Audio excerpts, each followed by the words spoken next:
Today I'm going to show you step by step how to install Google Analytics 4 on your WordPress website using the official Site Kit by Google plugin.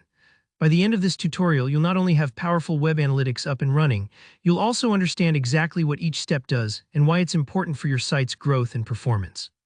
So let's dive right in and get Google Analytics set up on your site the easy way. First things first, we need to install the Site Kit plugin. Go ahead and log into your WordPress dashboard. Once you're in, look over to the left and find the Plugins tab. Hover over it, then click on Add New. In the search box at the top right, type Site Kit. It should pop right up. This is Google's own plugin, so you can trust it's safe and up to date. When you see it, click Install Now. It might take a few seconds and you'll see the button turn into Activate. Click that one too. If you're wondering why we're using a plugin instead of adding code manually, here's the reason. Site Kit handles everything for you and eliminates any risk of messing up your website's code or losing your analytics connection during theme updates. It's a real time saver and helps avoid headaches down the road. Once you've activated Site Kit, you'll usually see a prompt at the top of your dashboard to start setting it up. You can click Start Setup right there, or if you missed it, you'll notice a new Site Kit option in your left-hand menu. Just click there to get started. This is where the magic begins. Think of Site Kit as the central hub connecting your WordPress site to all the Google tools you need. Now, Site Kit is going to ask you to sign in with your Google account.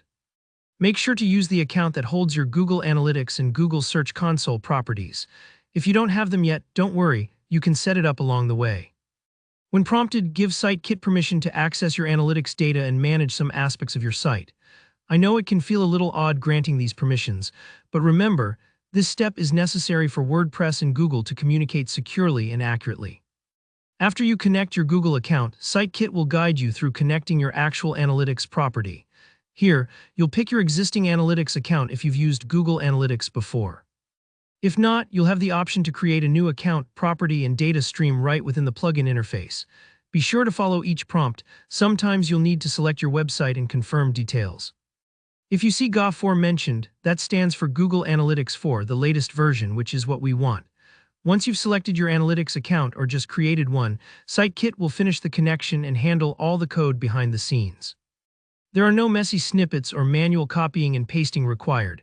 Just wait a few moments, and once the process completes, you'll land back on your WordPress dashboard. Congratulations, you've just installed Google Analytics 4. From now on, Site Kit will keep your tracking code up to date and accurately installed on every page of your site. This means you're now collecting real visitor data that can help you understand your audience, improve your content, and make strategic decisions to grow your site. If you made it this far, great job. Remember, if anything was unclear or you ran into trouble, drop a comment below and I'll do my best to help. If you found this guide valuable, hit the like button and don't forget to subscribe for more helpful WordPress tutorials just like this. Thanks for watching and happy analyzing.